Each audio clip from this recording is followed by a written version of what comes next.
अपने प्यार की खातिर परिवार के ही 7 सदस्यों को मौत के घाट उतारने की गुनहगार अमरोहा की शबनम की फांसी की सजा के मामले में यूपी की गवर्नर आनंदीबेन पटेल ने दखल दिया है।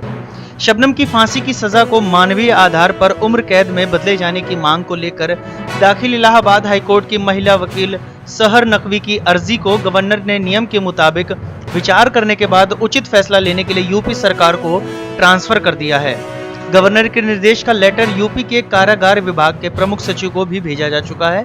वकील सहर नकवी ने अर्जी में शबनम की फांसी को उम्र कैद में बदले जाने की मांग की जो दलीलें दी हैं, उनमें सबसे प्रमुख ये है कि आजाद भारत में आज तक किसी भी महिला को फांसी नहीं हुई है। इसके साथ ही जेल में जन्मे शबनम के 13 साल के बेटे के भविष्य को लेकर भी दुहाई दी गई है।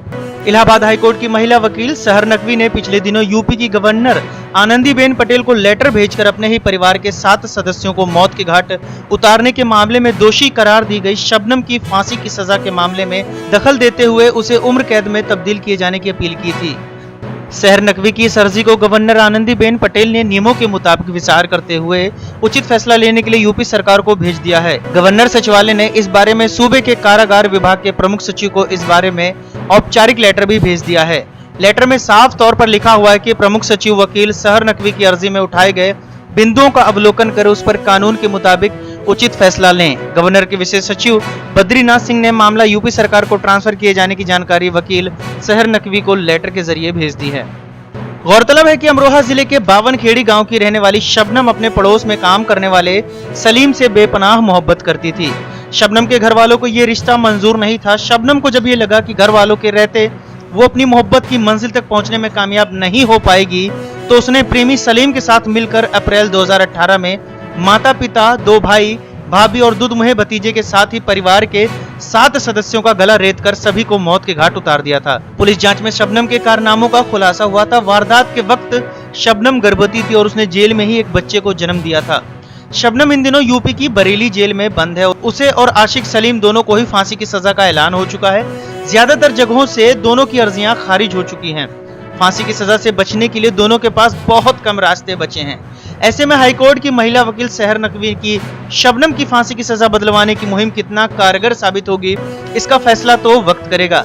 लेकिन ये जरूर है कि अगर शबनम को सूली पर लटकाया जाता है तो ये अपने आप में इतिहास होगा, क्योंकि फांसी की सजा पाने वाली शबनम आजाद भारत की पहली महिला बनेगी।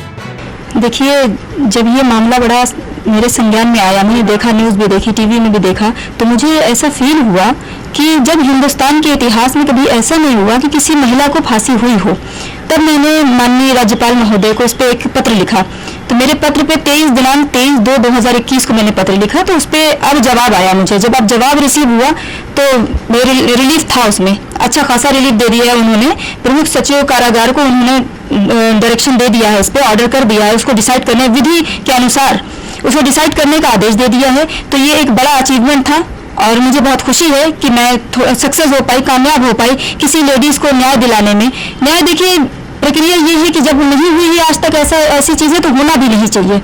और फांसी क्या है कि किसी को जिंदगी का सवाल है, जान का सवाल है। कहाँ बंद है? ये बरेली जेल में बंद है। मैंने बच्चे को कहा था कि बच्चा एक तख्ती लेके, मैंने देखा कि ब्लैक बोर्ड में लेके बहुत रो पीट रहा था और समझदार बच्चा है। अगर ये नादान होता, उसको जानकारी नहीं होती इस चीज़ की, तो हो सकता था वो मैनेज हो जाता। अब वो समझदार हो चुका है, उसे ऐसा लगेगा कि मेरी माँ को फांसी दे दी गई, मुझे न्याय नहीं मिला। अपने भी उसके कुछ राइट्स हैं। कॉन्स्टिट्यूशन, इंडियन कॉन्स्टिट्यूशन ने अपने बच्चे को भी कुछ राइट्स दिए हैं। उस राइट्स का मैंने हवाला दिया कि उसके भी अपने अधिकार हैं और इस अधिकार के तहत उसके साथ ऐसा नहीं होना चाहिए कि उसके मानसिक विकास के कोई बाधा उत्पन्न हो जाए या उसके ऊपर कोई बुरा इफेक्ट पड़ जाए, उसके दिमाग में कोई गलत भावना आ सकती थी।